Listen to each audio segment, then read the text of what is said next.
নমস্কার বন্ধুরা, কৌশিক এডিটোরিয়ালে আপনাদেরকে স্বাগত। দেখেন, আমরা সামনে একটা বৃক্ষ দেখতে পাচ্ছি। বৃক্ষর নিচে এই বৃক্ষটারই কিছুটা ছায়াযুক্ত অঞ্চল রয়েছে। এই ছায়াযুক্ত অঞ্চলটাকে এই বৃক্ষের ক্যানোপি এরিয়া বলা হয়। এখন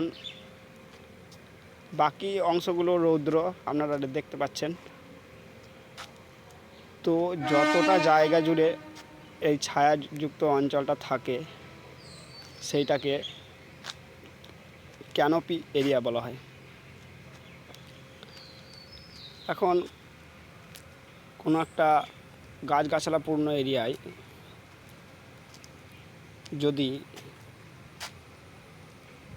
টোটাল ল্যান্ডের মানে সমস্ত জমিটার 10% এরিয়া এই ক্যানোপি এরিয়া দ্বারা ভর্তি থাকে, অর্থাৎ ছায়াযুক্ত অঞ্চল থাকে গাছের, তাহলে সেই এরিয়াটাকে জঙ্গল বলা যেতে পারে।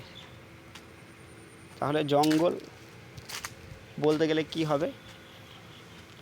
টোটাল এরিয়ার 10% জায়গা যদি ট্রি ক্যানোপি দ্বারা পূর্ণ থাকে,